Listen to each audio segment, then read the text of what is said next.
नमस्कार पढ़ंतुओं, मैं GK Sahu the पढ़ंतु classes की यूट्यूब चैनल में आप सभी का स्वागत करता हूं। हम सभी सीजी एसीएफ रेंजर की तैयारी इस वक्त कर रहे हैं। इस यूट्यूब चैनल के माध्यम से आपको सारे वीडियो लेक्चर्स मिल रहे हैं। ऑलमोस्ट सारे जो सब्जेक्ट हैं पेपर 1 पेपर 2 के वो सब कंप्लीट हो चुका है। कुछ एक पोर्शन बचे हुए हैं जिसको हम लोग आगे बहुत ही जल्द कंप्लीट इसको करेंगे। फॉरेस्ट्री ये हम लोग अभी पढ़ रहे हैं, ओके। और फॉरेस्ट्री का ये 21वां लेक्चर है जिसमें आज हम लोग का जो टॉपिक है वो है आपका सुदूर संवेदन यानी कि रिमोट सेंसिंग, ओके। इस टॉपिक में हम लोग क्या क्या पढ़ने वाले हैं उन पॉइंट्स को हम लोग देख लेते हैं पहले, फिर आगे बढ़ूंगा। देखें, परिभाषा डेफिनेशन की बात करेंगे, फिर उसका एडवांटेज क्या है रिमोट सेंसिंग का उसके बारे में हम लोग चर्चा करेंगे। प्रिंसिपल ऑफ रिमोट सेंसिंग ये किस सिद्धांत पे काम करता है उस पर हम बात करेंगे। हम बात करेंगे कि जो सेंसर हम यूज करते हैं यानी कि रिमोट सेंसिंग का जो उपकरण होता है उसके बारे में हम लोग डिस्कस करेंगे। कौन कौन सा टाइप होता है, उसके फंक्शन क्या है, उसके कैरेक्टरिस्टिक्स क्या है, ये हमको देखना होगा। हवाई चित्र यानी कि कहने का मतलब ये है कि जब हम रिमोट सेंसिंग करते हैं तो कुछ पिक्चर्स हम लोग कैप्चर करते हैं, तो वो जो एरियल फोटोग्राफी होती है, ठीक है, उसके बारे में कुछ पॉइंट्स देखेंगे कि ये क्या होता है और किस तरीके से ये एरियल फोटोग्राफी ली जाती है और किस माध्यम से ली जाती है, और उसके बाद फिर उस फोटोग्राफ से हम लोग किस तरीके से जानकारी निकालते हैं, एक्वायर्ड करते हैं इंफॉर्मेशन। उसका जो मेथड होता है इंटरप्रिटेशन का मेथड वो हम लोग देखेंगे, जिसमें दो चीजें हैं, एक विजुअल है और एक डिजिटल है, ओके। फिर आता है क्या आपका अनुप्रयोग, ठीक है, ये हम लोग उसको रिलेट करेंगे रिमोट सेंसिंग, क्योंकि फॉरेस्ट्री में इसका क्या एप्लीकेशन है, ओके। जो मेन हमारा जो सब्जेक्ट है उसके साथ इस रिमोट सेंसिंग को जोड़ करके हम लोग पढ़ेंगे। टॉपिक स्टार्ट करने से पहले एक जरूरी सूचना मैं आपको देना चाहूँगा। सीजी एसीएफ की जो टेस्ट सीरीज हम लोगों ने स्टार्ट की थी द पढ़ंतु क्लासेस के माध्यम से, वो सभी में आप सभी का बहुत अच्छा रिस्पांस मिला और उसमें रजिस्ट्रेशन अभी भी ओपन है। जब तक एग्ज़ाम नहीं हो जाता है तब तक उसमें आप एग्ज़ाम जो है दे सकते हो, ऑनलाइन परफॉर्म कर सकते हो। वो हमेशा के लिए अवेलेबल है वहाँ पर टिल द एग्ज़ाम, ओके। साथ ही साथ अब चूंकि हमको आगे बढ़ना है तो आप सभी के लिए सीजीपीएससी की जो प्रारंभिक परीक्षा है प्रीलिम्स, ओके, उसके लिए और एक जो अन्य जो प्रतियोगी परीक्षाएं हैं जिसमें छत्तीसगढ़ विषय से पूछा जाता है, जैसे वर्तमान में जनसंपर्क विभाग हो गया, स्टेट इंजीनियरिंग सर्विसेज एग्जाम हो गई, लेबर डिपार्टमेंट श्रम विभाग का एक एग्जाम आपका निकला हुआ है, तो उन सभी प्रतियोगी परीक्षाओं को ध्यान में रखते हुए छत्तीसगढ़ विषय के लिए ही एक अलग से टेस्ट सीरीज हम लोगों ने लॉन्च किया है, ओके। तो दो टेस्ट सीरीज हैं जिसमें आप रजिस्ट्रेशन कर सकते हैं, रजिस्ट्रेशन ओपन है, ओके। सीजीपीएससी प्रीलिम्स में टोटल 26 टेस्ट होंगे जिसमें कि 22 सब्जेक्ट वाइज हैं और आपके 4 मॉडल पेपर हैं। साथ ही छत्तीसगढ़ विषय का जो है उसमें टॉपिक वाइज कुल मिलाकर के 20 पेपर हैं और उसमें +2 आपके मॉडल पेपर्स भी हैं, यानी कि फुल सिलेबस को लेकर के, ओके। और टेस्ट जो है वो शेड्यूल पूरा आपको मिल गया होगा टेलीग्राम चैनल के माध्यम से, सोशल मीडिया के माध्यम से या एफबी के माध्यम से हमारे पेज में वो अवेलेबल हम कर चुके हैं, ओके। और ज़्यादा जानकारी के लिए आप हमारे वेबसाइट पे जा करके देखें, लिंक में डिस्क्रिप्शन बॉक्स में आपको लिंक वहाँ पर दिया गया है, नीचे आप देखिए वीडियो के नीचे, ओके।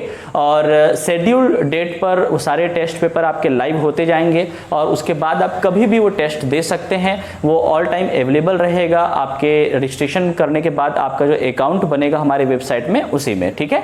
तो वेबसाइट के माध्यम से ही सारा टेस्ट होगा, लॉगिन करें, टेस्ट दें, इस तरीके से चलेगा, क्लियर है।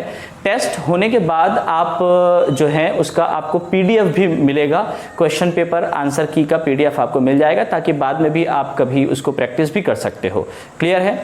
साथ ही साथ जो सीजीपीएससी प्रीलिम्स लेना चाहते हैं उसमें आपको 2 करंट अफेयर्स भी मिलेंगे, आपको आगे चल के अपडेट होकर के सारी करंट अफेयर्स मैगजीन आपको मिलेंगी, जिसमें एक नेशनल रहेगा और एक स्टेट लेवल यानी कि छत्तीसगढ़ राज्य की समसामयिक की रहेगी, ठीक है। और जो छत्तीसगढ़ विषय से संबंधित जो टेस्ट सीरीज है वो जो परचेस करेंगे उसमें आपको छत्तीसगढ़ का करंट अफेयर्स आपको मिलेगा, क्लियर है ये, ओके। तो जल्द से जल्द रजिस्ट्रेशन करवाइए, रजिस्ट्रेशन ओपन है। Thank you so much. देखें, आपका जो रिमोट सेंसिंग है टॉपिक चालू करते हैं हम लोग। देखिए, सबसे पहले तो समझिए कि क्या है रिमोट सेंसिंग। देखें, ये रिमोट सेंसिंग एक ऐसा जरिया है, एक ऐसी कला है, एक ऐसा विज्ञान है जिसके माध्यम से हम किसी वस्तु, किसी ऑब्जेक्ट, है ना, या किसी पर्टिकुलर एरिया का कोई जानकारी यदि हमको लेना है तो इस रिमोट सेंसिंग के माध्यम से वो हम जानकारी ले पाते हैं। कैसे होता है ये? तो ये एक उपकरण के माध्यम से होता है जिसमें सेंसर लगे होते हैं, क्लियर है। और लेकिन याद रखें कि इसमें किसी भी तरह से कोई भी भौतिक संपर्क वस्तु के साथ नहीं होता या एरिया के साथ नहीं होता। ये हम सुदूर, जैसा कि नाम है इसका रिमोट, ओके, तो एक पर्टिकुलर डिस्टेंस से हम लोग उस पर्टिकुलर एरिया का पूरा डेटा निकालते हैं, ठीक है, और उस डेटा का विश्लेषण करते हैं। तो ये कहलाता है क्या? रिमोट सेंसिंग, क्लियर है। एक बार फिर से बता रहा हूं, सुन लीजिएगा। This is an art and science to get the information of any object, of any area or any kind of event, clear है। कैसे? तो without any physical contact with that object, with that area और with that event, okay, हम क्या करते हैं, जो भी आंकड़े, जो भी डेटा हमको चाहिए उसको एक्वायर्ड करते हैं, अधिग्रहित करते हैं और फिर उसका एनालिसिस किया जाता है, विश्लेषण किया जाता है, क्लियर है। तो इसे कहते हैं क्या? रिमोट सेंसिंग, क्लियर है। एकदम आपको एक जनरल एग्जांपल देता हूं, ठीक है, जैसे कि आप लोगों ने हॉलीवुड की कुछ मूवीज देखी होंगी, आयरन मैन वगैरह देखा होगा, एवेंजर देखा होगा, आप लोगों ने देखा होगा आयरन मैन जस्ट ऐसे करता है और फिर सामने उसके पूरा विजुअलाइज उसको होने लगता है कि नहीं वो चीजें। तो वो क्या है? वो चीजें रिमोट सेंसिंग के माध्यम से ही उसको विजुअलाइज हो पा रही हैं, क्लियर है, ठीक। इसमें क्या होता है, देखिए एडवांटेज क्या होता है कि एक पर्टिकुलर कोई भी लार्ज एरिया जो है, जिसका हमको उस पर्टिकुलर एरिया का हमको डेटा चाहिए, आंकड़े चाहिए या इंफॉर्मेशन चाहिए, तो हम क्या करते हैं कि एक सेंसर वहां पर लेकर के जाते हैं। वो सेंसर जो है वो क्या करता है? पूरा कैप्चर करता है, या तो उसको विजुअली एक वीडियो के माध्यम से या फिर फोटोग्राफी के माध्यम से उसको कैप्चर करता है, ठीक है। और उस बड़े लार्ज एरिया का एक सिनॉप्टिक व्यू हमको प्रदान करता है। कहने का मतलब क्या कि आपको वही सारी चीजें आपको छोटे रूप में दिखेंगी, क्लियर है, ओके। जिसमें आपको ऐसा नहीं है कि एक पर्टिकुलर ऑब्जेक्ट जो है वो छोटा छोटा दिख रहा है, एक बड़ा दिख रहा है, वैसा नहीं। जैसा एक्चुअल में है उसी का ही एक निश्चित अनुपात में छोटा रूप आपको दिखता है, तो उसको कहते हैं सिनॉप्टिक व्यू, क्लियर है, ओके। दूसरी चीज, एक 3 आयामी दृश्य यानी कि 3 डायमेंशनल विजुअल इफेक्ट के साथ आपको मिलता है, क्लियर है। 3 डायमेंशनल व्यू आप उसका देख पाते हो, इज दैट क्लियर? तो बहुत अच्छी बात है, यानी कि अलग अलग एंगल में, ठीक है, अलग अलग उसका बोलना चाहिए कि ऑब्लिक व्यू में आप उसको देख सकते हो, हॉरिजॉन्टली, वर्टिकली या फिर अलग अलग एंगल में, ठीक है। दूसरी चीज, ये जो रिमोट सेंसिंग के तहत हम जानकारी ले रहे हैं वो उस जानकारी को रिकॉर्ड भी कर सकता है। तो जानकारी जब रिकॉर्ड हो जाती है, डेटा जब रिकॉर्ड हो जाता है, तो वो ऐसे भी डेटा को रिकॉर्ड कर देता है जो यूजुअली जो that is not visible from the human kind, clear है। एक मानव को सामान्य तौर पे जो दिखाई नहीं देता वो सारी जानकारी को भी वो कैप्चर कर सकता है, रिकॉर्ड कर सकता है। अब देखो, जब वो रिकॉर्ड हो गया तो वो स्थायी रूप से रिकॉर्ड हो जाता है, ठीक है, परमानेंटली स्टोर हो जाता है, ओके। रिमोट सेंसिंग के तहत जब हम लोग डेटा कैप्चर करते हैं तब। अब चूंकि वो स्थायी रूप से संग्रहित हो गया तो उसका फायदा है, क्या फायदा है कि हम सेम डेटा को, उसी डेटा को अलग अलग जगह, जो भी डिफरेंट काइंड ऑफ एप्लीकेशंस है उसके लिए उस डेटा का उपयोग कर सकते हैं, क्लियर है, okay. Next, data processing fast हो जाता है। जो भी परंपरागत तरीके से जानकारी हम लोग इकट्ठा करते हैं, ठीक है, तो वो उससे ज्यादा फास्ट डेटा प्रोसेसिंग इसमें होती है, किसमें? रिमोट सेंसिंग में, क्लियर है बात, ओके। जैसे कि क्या है कि भाई मान लीजिए कि एक पर्टिकुलर एरिया है और उस पर्टिकुलर एरिया में आपको ये पता लगाना है कि भाई कितने घर हैं, ठीक है, कितने घर हैं उस पर्टिकुलर एरिया में, ये आपको पता लगाना है। तो आप क्या करोगे? तो या तो आपका ये रहेगा कि भैया किसी बंदे को भेजोगे, ठीक है, उसको आप हायर करेंगे कि जाइए और आप क्या करोगे, व्यक्तिगत रूप से हर एक मकान में जाकर के आप क्या करो, आंकड़े इकट्ठा करो, क्लियर है। वो घर कितने हैं, एक एक घर में कितने सदस्य हैं, इस तरीके से, ठीक है, वो पूरा डेटा वहां पर लेकर के आएगा। अब ये टाइम कंज्यूमिंग है, क्लियर है बात, ठीक है। लेकिन जो रिमोट सेंसिंग के तहत यदि आप करते हो तो रिमोट सेंसिंग में क्या रहेगा कि वो बिल्कुल 3 आयामी व्यू आपको देगा, 3 डायमेंशनल व्यू देगा और जल्दी कैप्चर कर लेगा, और उसके बाद फिर वो डेटा बहुत जल्दी आपके पास पहुंच भी जाएगी और उसको आप प्रोसेसिंग भी कर सकते हो, और उसके बाद फिर उन आंकड़ों के माध्यम से जो भी आपको प्रयोग में लाना है वो सारी चीजें आप वहां से आसानी से कर सकते हो। तो परंपरागत जो तरीका होता है, जो ट्रेडिशनल जो वे होता है डेटा इकट्ठा करने का, उससे ज्यादा फास्ट प्रोसेसिंग यहां पर होता है, ओके। ओके। फिर आपका देखिए क्या, यदि जैसा कि हमने देखा कि इसमें हम क्या करते हैं, एक उपकरण का प्रयोग करते हैं डेटा को कैप्चर करने के लिए। यदि आप वहां पे सैटेलाइट को यूज कर रहे हो, सैटेलाइट के माध्यम से यदि आप किसी पर्टिकुलर एरिया का जो है डेटा कलेक्ट कर रहे हो, ठीक है, तो उससे फायदा ये होता है कि सैटेलाइट जो है वो पर्टिकुलर उस अपनी कक्ष में, अपने ऑर्बिट में वो अवेलेबल है जहां पर रहना है उसको, ठीक है। तो उसके माध्यम से पर्टिकुलर टाइम टू टाइम, ठीक है, हर एक पर्टिकुलर टाइम इंटरवल पे आपको आंकड़े मिलते रहेंगे। तो इससे क्या होगा कि यदि कि मान लीजिए कि आप 2 दिन का, 3 दिन का, 5 साल का, 10 साल का भी चाहते हो उस पर्टिकुलर एरिया के आंकड़े, तो वो आपको प्रॉपर इंटरवल में मिलते रहेगा। तो जो भी चेंजेस उस पर्टिकुलर रीजन में आ रहे हैं उसकी प्रॉपर मॉनिटरिंग आप कर सकते हो, ठीक है, निगरानी में बहुत ज्यादा मदद हो सकती है। क्लियर है? तो ये सब जो है रिमोट सेंसिंग के एडवांटेज हैं, लाभ हैं। क्लियर है बात इतनी? ठीक है, तो अब आगे बढ़ते हैं और बात करते हैं कि ये किस सिद्धांत पर काम करता है, what is the principle behind this remote sensing, इसके बारे में बात करते हैं। ठीक है, अच्छा एक और चीज देख लीजिए, ऑब्जेक्टिव क्वेश्चन कैसे पूछेगा वो आप देख लो। ठीक है, एक तो पहला क्वेश्चन डायरेक्ट आपका किससे बनेगा, डेफिनेशन से। किससे बनेगा? डेफिनेशन, परिभाषा से। ठीक है, क्लियर है? यानी कि पूछ देगा कि रिमोट सेंसिंग इनमें से क्या है, और उसमें आपको इस तरीके से आपको ये परिभाषा जो यहाँ पे बना हुआ है वो दे देगा, और बाकी 3 ऑप्शन में कुछ अलग परिभाषाएं दे देगा। तो आपको ये परिभाषा को आंसर लेना है। ठीक, या फिर हो सकता है कि क्वेश्चन में आपको प्रश्न में ये डेफिनेशन दिया हो और आपको पूछे कि ये कौन सी युक्ति है। क्लियर है? ओके, इस प्रकार से तो आप वहां से फिर क्या सेलेक्ट करोगे, रिमोट सेंसिंग, ये आंसर लोगे। Is that clear? Okay, so remote sensing is an art and science of collecting the data or information of any object, of any area or any kind of events with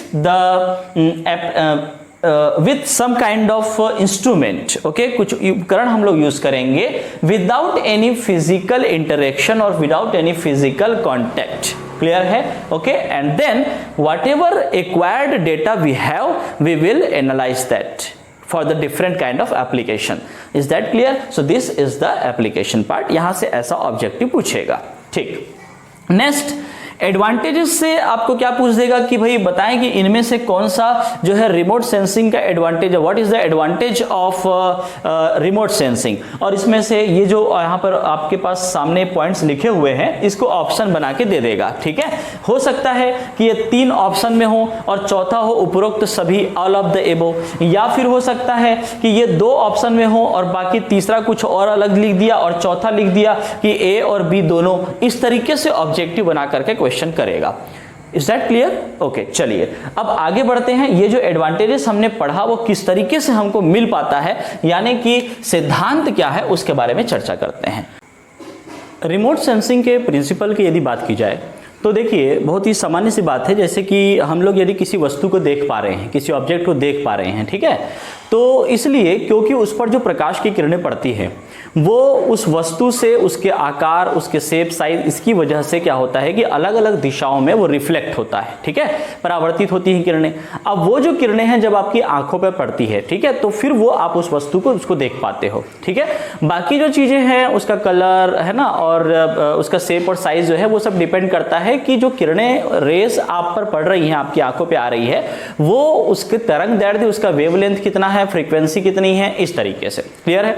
और उसके बाद फिर क्या होता है, उसके बाद फिर जो आप देख पा रहे हैं उसका वो जो सिग्नल है, यानी कि जो इंफॉर्मेशन है वो पहुंचती है कहां तक, माइंड तक। ठीक है, और फिर वो प्रोसेसिंग चालू करता है और उसके बाद फिर वो इंफॉर्मेशन आप उसका एनालिसिस करके निकाल पाते हो। ठीक है, ठीक वैसा ही प्रिंसिपल यहां पर भी है। क्या है? देखिए, किसी भी ऑब्जेक्ट से जो रिफ्लेक्टेड एनर्जी होती है, परावर्तित जो ऊर्जा होती है, वो सेंसर के द्वारा रिकॉर्ड कर ली जाती है। ठीक है, और फिर वो जो परावर्तित किरणें हैं या परावर्तित जो ऊर्जा है, रिफ्लेक्टेड एनर्जी, उस एनर्जी को एनालिसिस किया जाता है, विश्लेषण किया जाता है, और उसके आधार पे फिर वहां से इंफॉर्मेशन निकाली जाती है, सूचना निकाली जाती है।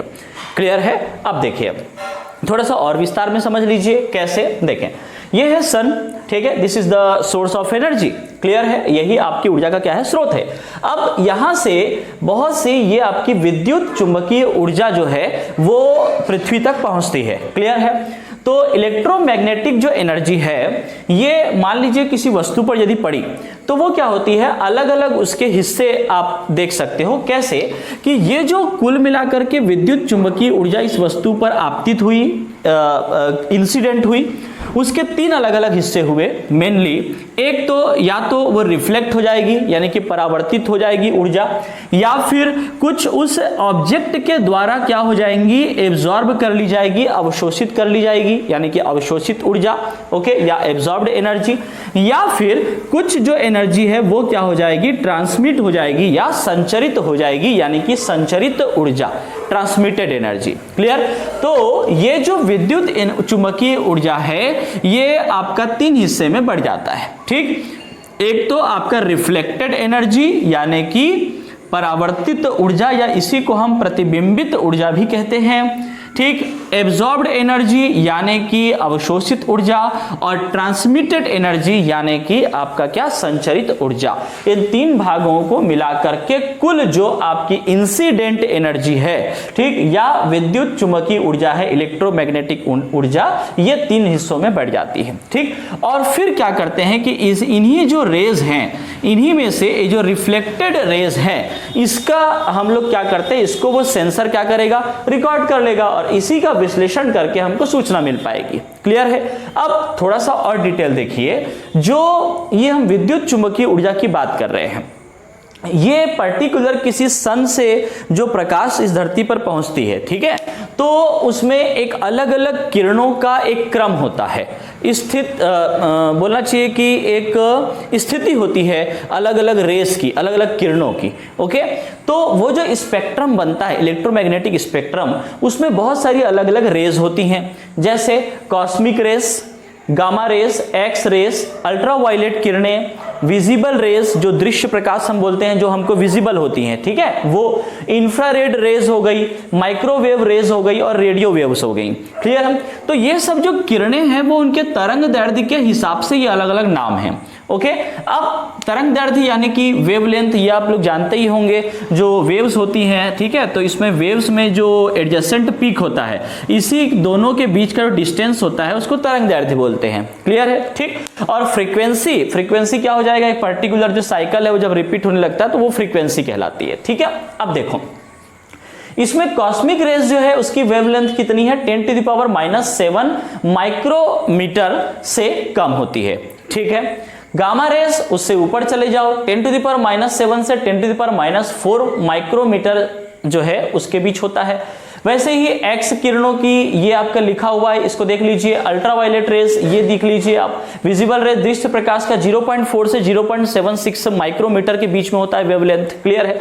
वेवलेंथ मैं आपको क्यों बता रहा हूं, क्योंकि देखिए धरती पर अलग अलग जगह है, कहीं पर ऊंचा कहीं पर नीचा है, ठीक है, और अलग अलग बहुत प्रकार के आपको वस्तु मिलेंगे, विभिन्न प्रकार के ऑब्जेक्ट्स आपको मिलेंगे, कहीं कोई फसल है, कहीं कोई वृक्ष है, कहीं कोई नदी है। क्लियर है बात? ठीक, तो ये जो आपकी रेज हैं, ये जो किरणें हैं, वो उन सभी फीचर्स पे क्या होती है, सभी अलग अलग ऑब्जेक्ट पर वो आपतित होती है, इंसिडेंट होती है। ठीक है, तो उसके बाद फिर वो रिफ्लेक्ट होती है, तो वो जो रिफ्लेक्ट हो रही है वो डिपेंड करता है कि वो वस्तु कैसा है, उसकी कंडीशन कैसी है, ठीक है, वो किस तरीके से रखा हुआ है, उसका शेप, साइज, कलर क्या है, वो सब उस पर डिपेंड करता है। उसके आधार पे वो रिफ्लेक्टेड रेज आप तक पहुंचेगी, और फिर उसी का एनालिसिस करके उस पर्टिकुलर ऑब्जेक्ट को आप क्या करते हो, उससे इंफॉर्मेशन निकाल पाते हो। क्लियर? इसलिए ये वेवलेंथ को हम लोग स्टडी कर रहे हैं। जैसे कि यदि मैं आपको एक बात बताऊं, जैसे विजिबल रेज जो होती हैं, ऑब्जेक्टिव का क्वेश्चन ध्यान रखिएगा, विजिबल रेज जो होती हैं ये आपका वेजिटेशन यानी कि वनस्पति का जब अध्ययन कर रहे हैं, स्टडी करते हैं, तो उसमें ये विजिबल रेस बहुत काम आती हैं। ठीक है, उसके लिए सुटेबल है, समझ लीजिए। ओके, इंफ्रारेड रेस जो है, जैसे कि टेम्परेचर से रिलेटेड कोई आंकड़े आपको चाहिए तो उसके लिए इंफ्रारेड रेस का इस्तेमाल करते हैं, जिसके तरंग दैर्ध्य कितना होता है, 0.76 से लेकर के 10⁻² यानी कि आपका 100, ठीक है, उसके बीच होता है। ओके, विजिबल रेस में यदि बात करें, जैसे तीन अलग अलग रंगों की बात करते हैं हम लोग, ठीक है, एक जैसे आपका क्या होता है विजिबल रेस में, यहां पर देख लीजिए,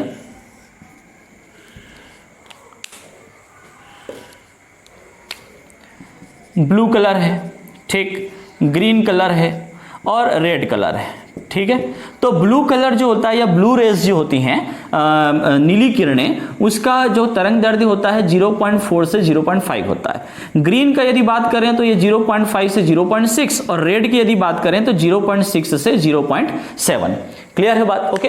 तो देखो जैसे कि कोई वस्तु है, अब वो मान लो लाल कलर की है, रेड कलर की, ठीक है, तो उसमें क्या रहेगा कि जो किरणें उसमें जाएंगी, ठीक है, वो उसकी प्रॉपर्टी उसके हिसाब से, उसके फीचर के हिसाब से क्या होगा कि केवल आप तक जो पहुंचेगी वो रेड रेज जो है वो आप तक पहुंचेगी। तो 0.6 से 0.7 जिसका तरंग दैर्ध्य होता है, ठीक है, तो इसलिए वो वस्तु आपको कैसी दिखाई देगी? रेड कलर की दिखाई देगी, जो वास्तव में वो है। बात समझ में आई कि नहीं? ठीक, तो इस तरीके से तरंग दैर्ध्य, फ्रीक्वेंसी यानी कि आवृत्ति और उस वस्तु के फीचर के हिसाब से, उस वस्तु के कलर, उसके शेप और साइज, उसके आकार के हिसाब से वो वस्तु से जो किरणें परावर्तित होकर के आप तक पहुंचेंगी वो आप जो सेंसर है वो उसको रिकॉर्ड कर लेगा। ठीक, वो रिकॉर्डिंग जो हुई, जो आपकी परावर्तित ऊर्जा है वो रिकॉर्ड हुई, उस ऊर्जा से हम एनालिसिस करेंगे उस रेस का, उस किरण का, कि वो तरंग दैर्ध्य कितना है, क्या है, उसकी सारी प्रॉपर्टी देखेंगे, उसके आधार पे हम इंफॉर्मेशन हमको मिल जाएगा। क्लियर है बात? तो ये पूरा आपका क्या है? सिद्धांत है, जिस सिद्धांत पर ये रिमोट सेंसिंग या रिमोट सेंसर्स जो है वो काम करते हैं। क्लियर है इतनी चीजें? ओके। अब इसके बाद देखिए हम लोग नेक्स्ट आगे बढ़ते हैं और प्लेटफॉर्म की बात करते हैं। प्लेटफॉर्म यानी कि जिस पर वो सेंसर लगा होता है, ठीक है, सेंसर जिस पर लगा होगा उसको हम लोग क्या बोलेंगे? प्लेटफॉर्म बोलेंगे। तो किस तरह के प्लेटफॉर्म्स होते हैं और फिर कौन कौन से टाइप का सेंसर होता है ये हम लोग आगे देख लेते हैं। ठीक है, प्लेटफॉर्म की बात करते हैं तो देखिए प्लेटफॉर्म यानी कि वो जगह जहां पे सेंसर को लगाया जाता है, फिट किया जाता है, ठीक है, वही आपका प्लेटफॉर्म कहलाएगा।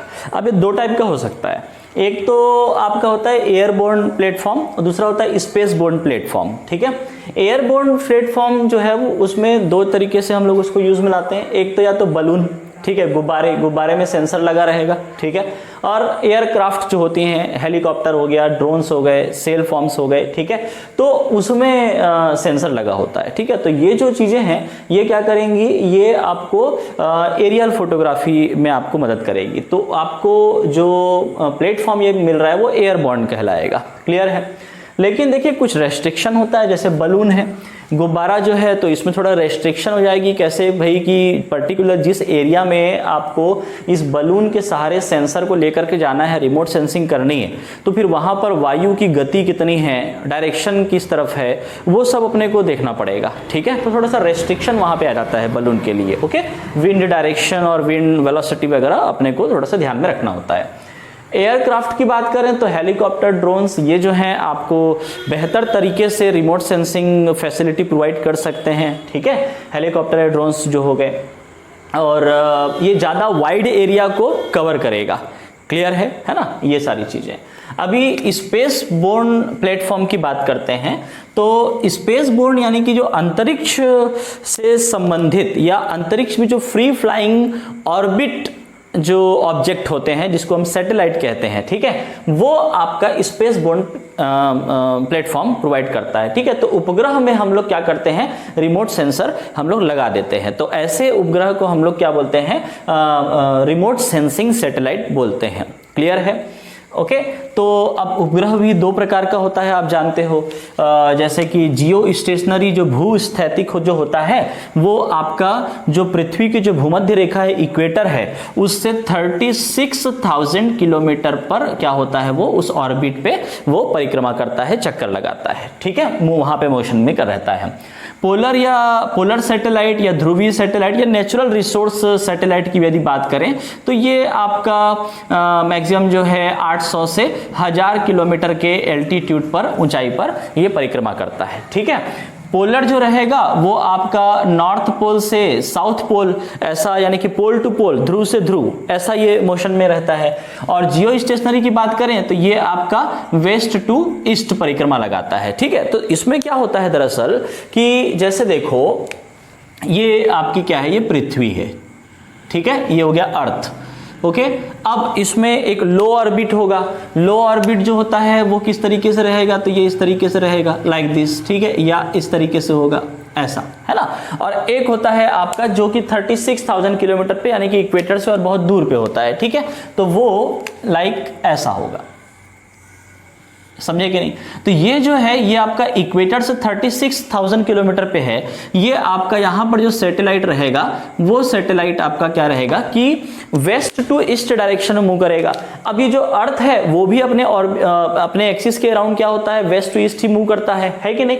तो पर्टिकुलर इस डिस्टेंस में क्या है ना 36,000 किलोमीटर पे वहां पे ऐसा होता है कि पृथ्वी और ये सैटेलाइट दोनों एक ही गति से घूम रहे हैं ऐसा लगता है। क्लियर है? कहने का मतलब क्या, यदि एक दूसरे के रिस्पेक्ट में बात करेंगे तो ये आपको ऐसा लगेगा कि स्टेशनरी है, इसलिए इसको हम लोग भूस्थैतिक या जियो स्टेशनरी सैटेलाइट बोलते हैं। ठीक है, इससे फायदा क्या होता है कि जैसे ये पृथ्वी जो है घूम रही है, जैसे एक पॉइंट यहां पर मैं ले लेता हूं, ठीक है, तो ये जैसे घूम रहा है तो उसी तरह से ये भी पर्टिकुलर उसी मोशन में उसी गति में ये भी मूव करेगा। तो ये पॉइंट यहां पर था, अब ये पॉइंट यहां पर आ गया तो ये सैटेलाइट की जो पोजीशन है वो भी यहां पर आ जाएगी।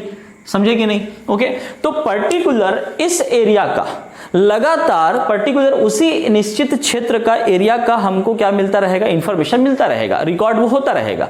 क्लियर है कि नहीं? तो ये इसमें एक फायदा हो जाता है। ठीक, दूसरा पोलर या ध्रुवीय जो सैटेलाइट होता है इसमें क्या रहेगा कि चूंकि ये पास है, ठीक, तो पास है तो ये बहुत हाई रिजोल्यूशन में हमको एरियल फोटोग्राफी करके दे सकता है। क्लियर है बात? ओके, मतलब कहने का क्या कि इसमें ये फायदा रहेगा कि जिस क्षेत्र का जिस एरिया का वो हमको रिकॉर्ड करके दे रहा है वो बहुत ही हाई रिजोल्यूशन में रहेगा। इसका मतलब ये कि पर्टिकुलर कोई भी जो बोलना चाहिए इंफॉर्मेशन छूटेगा नहीं। ठीक है, परफेक्ट अपने को इंफॉर्मेशन मिल सकता है।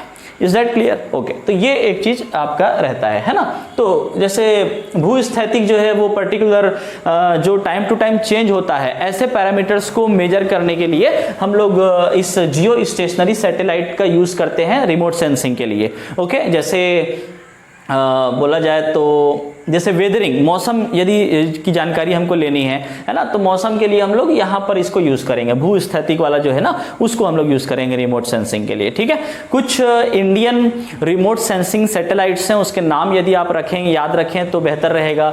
जैसे कि कार्टोसैट जो सीरीज है ना, वो हो गया आपका, ये सब इंडियन रिमोट सेंसिंग या IRS कहलाता है। ठीक है, Indian remote sensing satellite. Okay, तो कार्टोसैट सीरीज हो गया, ओशन सैट हो गया। ओके, जो समुद्र के ऊपर जो है जो उसकी गतिविधि को या उसको मेजर करने के लिए रखा गया है ना। भास्कर जो सैटेलाइट है वो हो गया, या एक होता है आपका सरल। ठीक है, SARAL सरल, ये एक सैटेलाइट है। ठीक है, तो ये आपका जो सैटेलाइट फॉर ऑर्गोस एंड एल्टिका ऐसा कुछ नाम है। तो ये सब नाम याद रखिएगा जो IRS है, यानी कि इंडियन रिमोट सेंसिंग सैटेलाइट्स हैं। ठीक है, तो उसको याद रखेंगे। और इसमें पूछा जा सकता है कि कौन कौन से प्लेटफॉर्म होते हैं सेंसर को माउंट करने के लिए, तो दो प्रकार का, एयरबोर्न या स्पेसबोर्न, इसको आप याद रखें। ठीक है, बलून्स हो गए, तो बलून्स जो है वो रेस्ट्रिक्टेड होते हैं पर्टिकुलर एक कम समय के लिए या पर्टिकुलर एक ऐसे एरिया के लिए जहां पे बहुत ज्यादा विंड इफेक्ट नहीं है, वहां पे अपन भले यूज कर सकते हैं। ठीक है,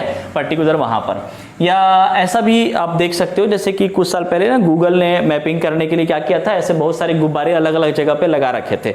ठीक है, उसमें रिमोट सेंसिंग लगा करके, ठीक है, मैपिंग करने के लिए, तो उसके वो काम आता है। ठीक है, गूगल बलून्स जो है यदि आप जानते होंगे। ठीक, और एयरक्राफ्ट तो आप जानते हैं, हेलीकॉप्टर या ड्रोन्स हो गए। ठीक है, ये हो गया। चलो अब आगे बढ़ते हैं। अब बात करें सेंसर की, है ना। अच्छा, ये मैंने एरियल फोटोग्राफी आपको बोला। एरियल फोटोग्राफी मतलब कि सिंपल जो प्लेटफॉर्म होता है वो एयरबोर्न प्लेटफॉर्म होता है, उसमें जो सेंसर लगे होते हैं उससे जो फोटोग्राफ कैप्चर होता है, 3 डायमेंशनल फोटोग्राफ ना, तो वो आपका एरियल फोटोग्राफी कहलाती है। ठीक है, इसका जो डेटा आपको मिलेगा, ठीक है, लिख देता हूं यहां पर, aerial photography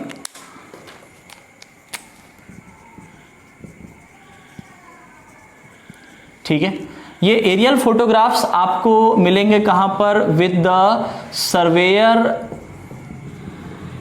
general of India. ठीक है, इनके पास ये एरियल फोटोग्राफ्स मिलेंगे आपको। ठीक है, दूसरा यहीं पे आप एक और चीज याद रखना, जो नेशनल रिमोट सेंसिंग एजेंसी है। ठीक, नेशनल रिमोट सेंसिंग एजेंसी, ये आपका कहां है, हैदराबाद में। कहां है, हैदराबाद में है, इसको आप याद रखिएगा। ठीक है, पूछ सकता है ना, क्योंकि इसी का ही काम रहेगा क्या, पूरा ये जो रिकॉर्ड जो है एरियल फोटोग्राफ जो है वो इनके पास है, सर्वेयर जनरल ऑफ इंडिया के पास। ठीक है, अभी वहां से जो डेटा जो कलेक्ट होता है, जो डेटा विश्लेषण करने का जो काम होता है, वो सब काम किसका है, एनआरएसए का काम है। ठीक है, नेशनल रिमोट सेंसिंग एजेंसी, जो कि कहां है, तो हैदराबाद में है, याद रखिएगा, इंडिया में। ओके, ये सब ऑब्जेक्टिव के क्वेश्चंस बनते हैं। सेंसर की बात करते हैं। सेंसर यानी कि वो जो क्या करेगा, इलेक्ट्रोमैग्नेटिक एनर्जी को रिकॉर्ड करता है। ओके, विद्युत चुंबकीय ऊर्जा को रिकॉर्ड करता है। अब उसको दो तरीके से रिकॉर्ड कर सकता है, या तो फोटोग्राफिकली रिकॉर्ड करेगा, ठीक है, फोटोग्राफ के फॉर्म में उसको कैप्चर करेगा 3 डायमेंशनल व्यू में। ठीक है, और दूसरा या तो इलेक्ट्रॉनिकली उसको क्या करेगा, रिकॉर्ड करके रखेगा। क्लियर है बात, ये दो तरीके से उस परफॉर्म करता है वो सेंसर। ओके, अभी क्लासिफिकेशन की बात करते हैं। 2 प्रकार के सेंसर आपको मिलेंगे, या तो एक्टिव सेंसर या फिर पेसिव सेंसर। ठीक है, जैसे एक्टिव सेंसर में एग्जांपल है हमारे पास क्या, राडार है, लिडार है। ठीक है, ये सब जो है ना एक्टिव सेंसर्स होते हैं। ओके, पेसिव सेंसर जो होता है उसमें जैसे फोटोग्राफिक सिस्टम जितना भी होता है, ओके, जो फोटोग्राफ कैप्चर करता है, वो सब फोटोग्राफिक कैप्चर जो है वो पेसिव सेंसर के अंतर्गत आता है। ये है क्या, थोड़ा सा समझ लीजिए, हालांकि आपको ऑब्जेक्टिव के हिसाब से केवल यही आपको समझना है, बट बता देता हूं। ठीक है, ताकि आसानी से ये चीज समझ में आ जाए। जैसे देखो, जैसे कि मान लीजिए ये एक ड्रोन है। ठीक है,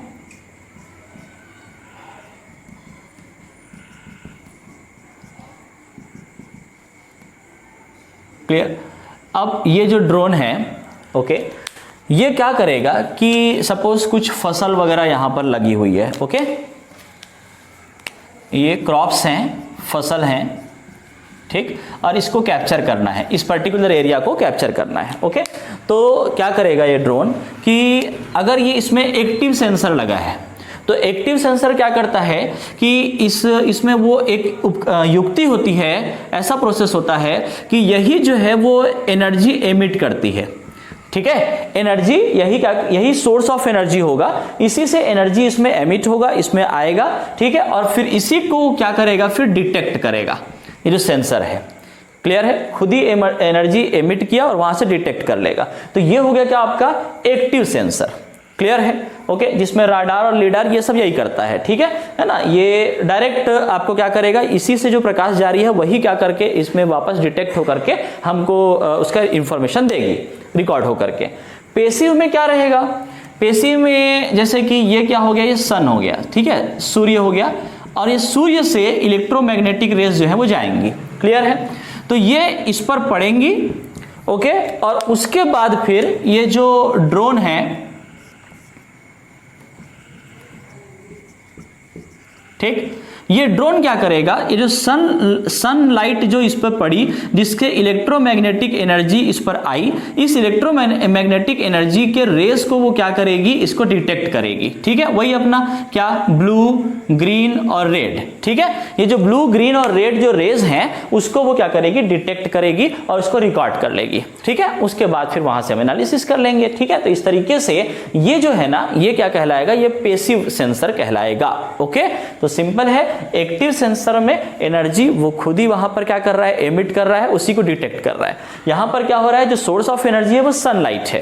क्लियर है, सन की जो इलेक्ट्रोमैग्नेटिक वेव्स हैं वो यहां पर आ रही हैं, और उससे फिर वो ब्लू, ग्रीन और रेड जो रेज हैं, किरणें हैं, उसको वो डिटेक्ट कर रही है। Is that clear? ओके, तो ये 2 चीजें समझ में आ जानी चाहिए आपको। इतना इसको ऑब्जेक्टिव के हिसाब से यहां से आप पॉइंट बनाइएगा। ठीक, अब बात करते हैं आज के लेक्चर के सबसे इम्पॉर्टेंट हिस्से की, और वो क्या है, एप्लीकेशन इन फॉरेस्ट्री। ठीक है, जो रिमोट सेंसिंग है या सुदूर संवेदन है, ये वानिकी में किस तरीके से इसका अनुप्रयोग है, कहाँ कहाँ हम इसके रिमोट सेंसिंग को यूटिलाइज कर सकते हैं, वो चीज़ हम लोग देखेंगे। यहीं से मेन आपका यहाँ से प्रश्न बनेगा। ठीक है, देखिए एप्लीकेशंस क्या क्या है, तो शॉर्ट में पहले देख लूँ, पूरा फ्लो चार्ट मैंने यहाँ पे बनाया हुआ है, आप ध्यान से देखिएगा। ओके, आप देखें यहाँ पर फसल सूची यानी कि जो क्रॉप इन्वेंटरी है उसको तैयार करने के लिए हम रिमोट सेंसिंग का यूज करते हैं। ये पूरा डिटेल में बताऊंगा आपको, पहले शॉर्ट में देख लीजिए।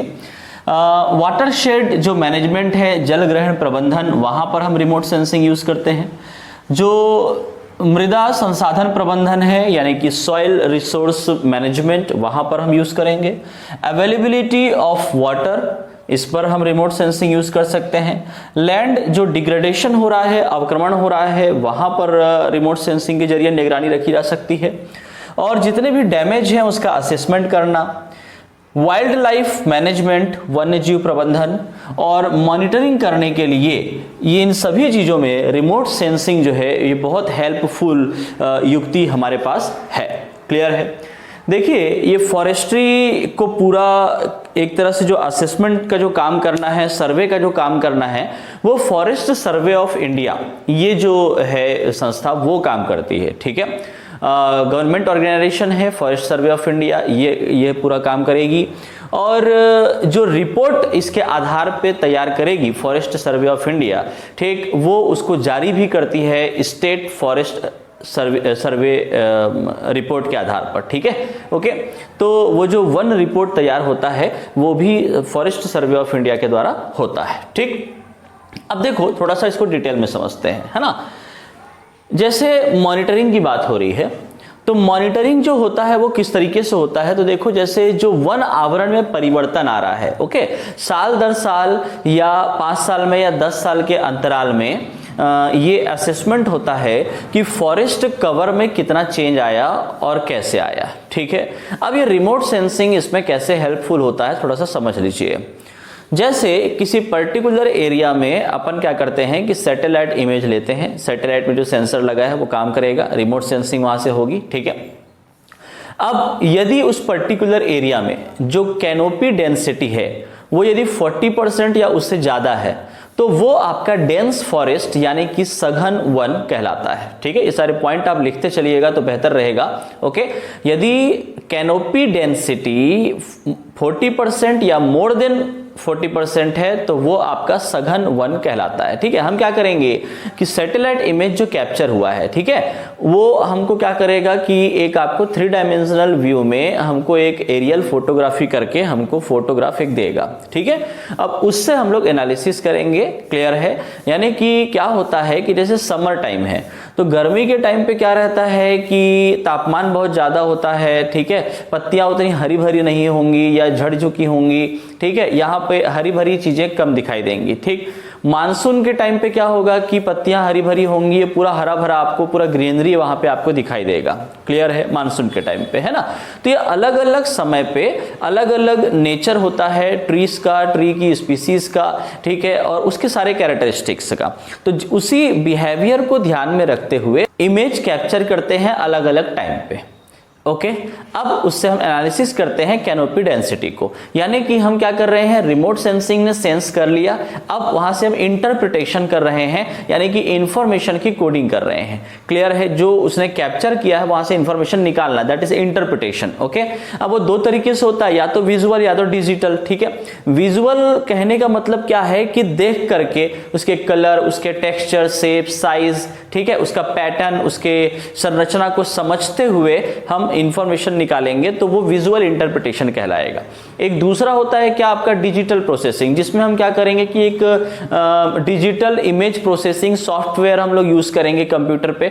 ठीक है, और उसके जरिए हम क्या करेंगे कि जो कैप्चर हुआ है फोटोग्राफ, है ना, वो एनालॉग फॉर्म को हम लोग डिजिटल फॉर्म में कन्वर्ट करके वहां से इंफॉर्मेशन हम लोग लेंगे, तो वो आपका डिजिटल इंटरप्रिटेशन कहलाता है। ओके, एरियल फोटोग्राफी को हम क्या कर सकते हैं, विजुअली यानी कि देख करके, उसके स्ट्रक्चर को देख करके, या फिर हम उसको क्या कर सकते हैं, डिजिटल इमेज प्रोसेसिंग सॉफ्टवेयर की मदद से वहां से हम इंफॉर्मेशन निकालते हैं। ठीक, यदि विजुअल की बात करेंगे तो ये जो कैनोपी डेंसिटी की मैं बात कर रहा हूं विजुअल में आएगा।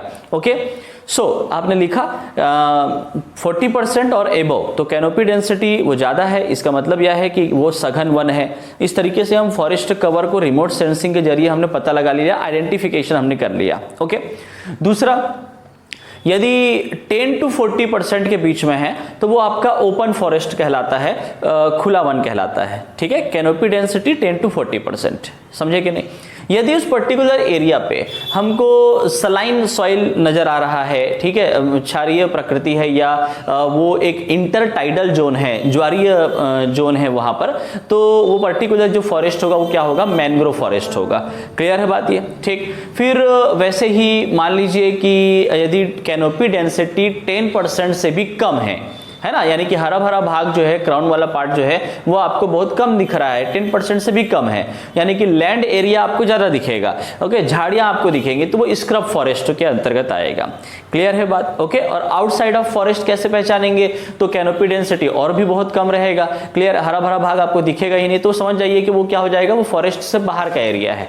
क्लियर है? तो उससे आपको फॉरेस्ट की जो बाउंड्री है ना, वो आप आइडेंटिफाई कर पाओगे। ठीक है, तो इस तरीके से रिमोट सेंसिंग में विजुअल इंटरप्रिटेशन के जरिए हम वन आवरण में परिवर्तन को देख पाते हैं। ठीक, ये पूरा काम कौन कर रहा है? Forest survey of India. ठीक, तो उसका काम केवल फॉरेस्ट एरिया की मैपिंग करना सिर्फ यही नहीं है, उसके अलावा भी वो कई काम करेगा। जैसे कि आपका कहना चाहिए कि कितना फॉरेस्ट कवर है, जो टाइगर रिजर्व वाला एरिया है वहां पे कितना फॉरेस्ट कवर है। ओके, जो बायोस्फीयर रिजर्व है वहां पे कितना फॉरेस्ट कवर वहां पे आ रहा है। ओके, प्राकृतिक आपदाओं की वजह से कितने फॉरेस्ट जो है उसको डैमेज हुआ है, ट्री डैमेज हुआ है, या फॉरेस्ट कवर में कितना परिवर्तन आया, क्या चेंज हुआ, कितना प्रभावित हुआ।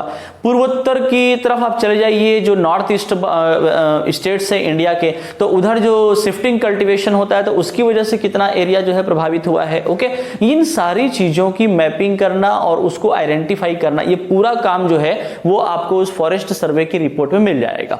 क्लियर है? तो ये सब जो है वो रिमोट सेंसिंग के जरिए ही हम मॉनिटर कर पा रहे हैं। ओके, अच्छा, इससे हम जो फायर बर्न्ड एरिया है, यानी कि आग से जला हुआ क्षेत्र है फॉरेस्ट का, उसको भी आइडेंटिफाई कर पाते हैं। कैसे कर पाते हैं? तो देखिए, जैसे अगर कोई पर्टिकुलर एरिया जो आग से जला हुआ है, ठीक है, तो वो क्या हो जाएगा, वो केवल राख वहां पे आपको दिखेगी, तो वो एरिया जो है वो काला दिखाई देगा। क्लियर है? तो उससे जो लाइट या प्रकाश जो पड़ेगी वो बहुत कम पड़ेगी, ठीक है, सेंसर पे। ओके, तो इस तरीके से वो पूरा ब्लैक एरिया दिखाई देगा, तो वहां पे हमको समझ में आ जाएगा कि हाँ भैया ये जला हुआ क्षेत्र है। क्लियर है ना? लेकिन वही जैसे मानसून के टाइम पे हम देखते हैं, है ना, क्योंकि जो फायर बर्निंग का जो प्रोसेस है, या कहना चाहिए कि जो आग लग जाती है जंगलों में, वो जनरली समर टाइम पे ज्यादा टेम्परेचर जब होता है, मई जून अप्रैल मई जून वाले टाइम पे, तो वो पर्टिकुलर वहां पर हमको ये फायर बर्न एरिया को हम आइडेंटिफाई करते हैं। ठीक है, बाकी टाइम पे तो हरा भरा रहेगा। ठीक है, मानसून के टाइम पे हरा भरा रहेगा, तो हमको वो ग्रीनरीज दिखाई देंगी, तो उसके आधार पर हम लोग इसको क्या करते हैं, ट्रेस कर पाते हैं। इसके अलावा पेस्ट है या कोई डिसीज है या कोई स्ट्रेस ऑकरेंस कुछ दिख रहा है ना, कीट बीमारी या तनाव वाला कुछ क्षेत्र दिख रहा है, तो उसको भी आप आइडेंटिफाई कर पाते हो। तो ये सब मॉनिटरिंग के काम आता है। क्लियर है इतनी बातें? ओके, अभी आगे देखिए, जैसे वन्यजीव प्रबंधन है, तो वन्यजीव प्रबंधन में आवास का आकलन करना। क्लियर है? तो ये आवास का आकलन अपन कैसे कर पाएंगे, मतलब कि जो वन्य प्राणी हैं, जो जीव जंतु हैं, वो किस तरह के आवास में रहते हैं, यदि ये चीजें हम लोग जानते हैं तो हम क्या करेंगे कि उसके आधार पे उसके आवास का आकलन कर लेंगे। मतलब क्या है कि जैसे अब कहना चाहिए कि जैसे बहुत ही हरा भरा, जो हमेशा एक बोलना चाहिए एवरग्रीन फॉरेस्ट जो होता है ना, जो हमेशा हरा भरा रहेगा, तो हमने साल भर मॉनिटरिंग की। क्लियर है? साल भर के बाद ही मॉनिटरिंग की। अब पर्टिकुलर हमको इस एरिया में कैनोपी डेंसिटी बहुत ज्यादा मिल रही है, मतलब वो हरा भरा ही दिख रहा है। ठीक है, तो उससे, और वहां पर जो वाटर अवेलेबिलिटी है, वाटर रिसोर्स, जल वगैरह जो है, नदी वगैरह जो है वो अगर अवेलेबल है, ये सारी चीजें हैं, तो हम उससे ये आइडेंटिफाई कर लेंगे कि हाँ भाई ये एवरग्रीन फॉरेस्ट है, तो यहाँ पे हाथी जरूर मिलेंगे। इस तरीके से हम लोग ये आइडेंटिफाई करते हैं, आकलन करते हैं कि हाँ ये इस क्षेत्र में हाथी हो सकता है, ऐसा। ठीक है, तो ये सब रिमोट सेंसिंग के जरिए ही हो पाता है। तो आवास का आकलन करना, यानी कि the assessment of the habitat. Okay, बड़े जानवरों की जनगणना करना। जो बड़े जानवर होते हैं वो रिमोट सेंसिंग के जरिए आसानी से आइडेंटिफाई हो जाते हैं। ठीक है, पर्टिकुलर मतलब हर एक हलचल पे उनकी नजर रखी जाती है कि कहां से कहां कैसे जा रहे हैं। ओके, रिमोट सेंसिंग के जरिए तो हम लोग उसके सेंसस में इसको यूज कर सकते हैं रिमोट सेंसिंग में। जंगली जानवरों पर नजर रखना। ठीक है, जो जंगली जानवर होते हैं, आए दिन जैसे खबर आती रहती है कि भाई हाँ इस एरिया में कुछ जंगली जानवर जो है घुस आए हैं, इधर भालू आ गया है, या हाथियों का एक दल यहाँ पर पहुंच गया है। ये सारी चीजें कैसे हो पाती हैं? ये सारी चीजें या तो मैनुअली होती हैं कि हाँ किसी ने देखा तो सूचना दे दी वन विभाग को, ठीक है, इस तरीके से, या फिर वो रिमोट सेंसिंग के जरिए भी ये चीजें कर सकते हैं। क्लियर है? ओके। दूसरी बात, नुकसान का आकलन करना, द डैमेज असेसमेंट, इसमें भी आपको ये यूज होता है। जैसे चक्रवात, बाढ़ व आग की वजह से, है ना, तो हमारे पास जैसे कि वेदरिंग के लिए, मौसम का आकलन करने के लिए, अनुमान लगाने के लिए हमने सैटेलाइट वहां पे स्थापित करके रखा हुआ है। उसका जो सेंसर है वो हमको उस पर्टिकुलर एरिया का हमेशा जो है क्या करके देगा, जो चक्रवात तो नहीं आ रहा है, बाढ़ आने की संभावना तो नहीं है, मौसम कैसा रहेगा, ठीक है, पानी की मात्रा कैसे रहेगी, बारिश की मात्रा जो है वो, उसके आधार पर हम क्या कर सकते हैं, डैमेज का असेसमेंट कर सकते हैं पहले ही। क्लियर? बड़े पैमाने पर यदि कोई घटना हो रही है, कीट बीमारी की घटना, ये सारी चीजें, तो उसका हम लोग असेसमेंट कर सकते हैं। क्लियर है? ठीक है, ओके। जैसे ये वन्य जीव प्रबंधन है, इसमें कुछ उदाहरण जैसे कि मैं आपको बताऊं, जैसे एक आपका 1996 में, ठीक है, 1996 में आपका, देखिए मैं किताब से आपको बताता हूं, ठीक है, 1996 में आपका क्या हुआ था कि जो लैंड सुटेबिलिटी एनालिसिस है उसके आधार पर, रिसोर्स इवोल्यूशन के आधार पर एक हमने प्लान तैयार किया, ठीक है, मैनेजमेंट प्लान तैयार किया, और उसके आधार पे आवास जो है उसकी सुटेबिलिटी को देखा गया। ठीक है, जैसे आपका जो राजस्थान का जो चिंकारा है, ठीक है, चिंकारा जो जानवर है, ओके, उसके हैबिटेट को हमने एनालिसिस किया आपका कब, 2001 में, सॉरी, ठीक है, 2001 में चिंकारा का हैबिटेट एनालिसिस हमने किया, उसको आप ध्यान में रखिएगा।